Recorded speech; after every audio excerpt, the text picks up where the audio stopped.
myself to the land, which is what drew me to the spot in the first place. Once again, I found myself thinking of gardens. It certainly seemed as good a time as any to attempt to become a gardener. And so, what began as a desire to feel rooted in a new home with my children and Don, my husband of 30 years, became something else entirely. I decided to give myself 18 months, thinking this would allow me enough time to design the garden and watch a full year's plant cycle. Little did I know how much the world would change in that time, both globally and for me personally. In the beginning, I thought all I needed was gardening advice, basic information on how to lay out a garden and what plants to grow. As it happened, I needed and discovered so much more. I turned to my library of gardening books for help. Looking at them, I realized that my favorites were written by fiction and nonfiction writers who also happen to be gardeners. As a metaphor, gardening is, in Eudora Welty's words, akin to writing stories. It's elemental, perhaps because it connects us with what Penelope Lively thinks is our primeval need, the urge to be outside. The garden is rich with life lessons, ample ground for any writer to explore.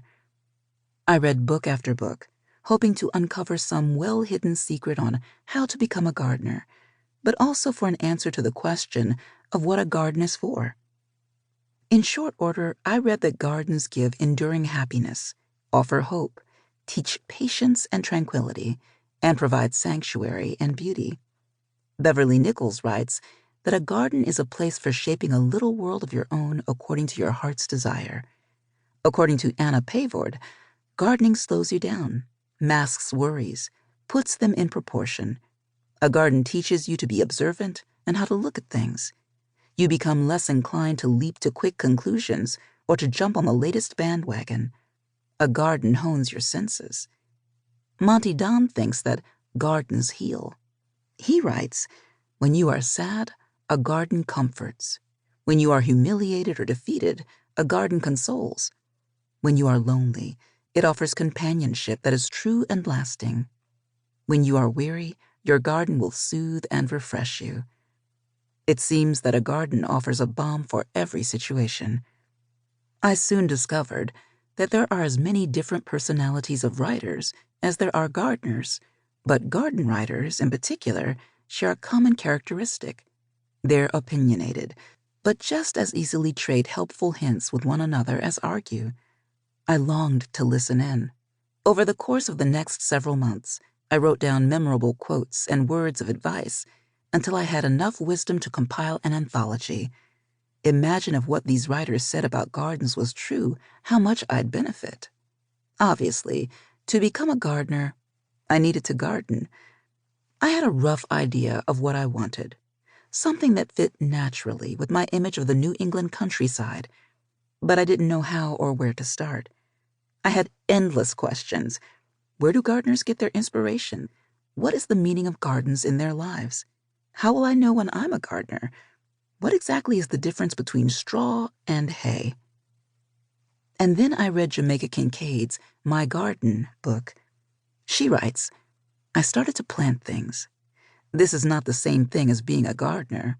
When, to celebrate my second Mother's Day, my husband, on my daughter's behalf, gave me some packets of seeds. I only remember delphiniums and marigolds, along with a rake, a hoe, and a digging fork, all bought from the Ames department store in Bennington, Vermont. I went outside, dug up the yard, and put the seeds in the ground. The skin of my right forefinger split, the muscles in the back of my calves and thighs were sore, and the digging fork broke. For all that, the seeds did not germinate. Since then, I have become a gardener." I felt exactly like that. The best I knew I could ever realistically achieve in 18 months was to become a novice, and that, I decided, would be fine. Over the next year and a half, I made lots of beginner's mistakes, but also experienced enough success to keep me going.